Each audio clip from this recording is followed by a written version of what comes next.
getting late. I know. She's not here. I know that too.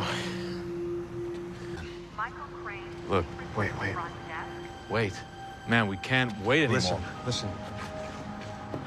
Once again, Michael Crane, please report to the front desk. You have a telephone call. Michael Crane, I think you got a phone call for me. This is Mr. Crane. It sounded better than origami. Even if you got the message, I wasn't sure you'd respond. I couldn't get to you in time. This is the only thing I could think of.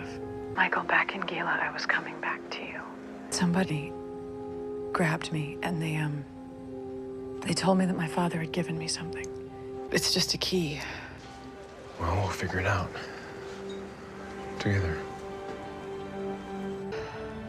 I like the sound of that.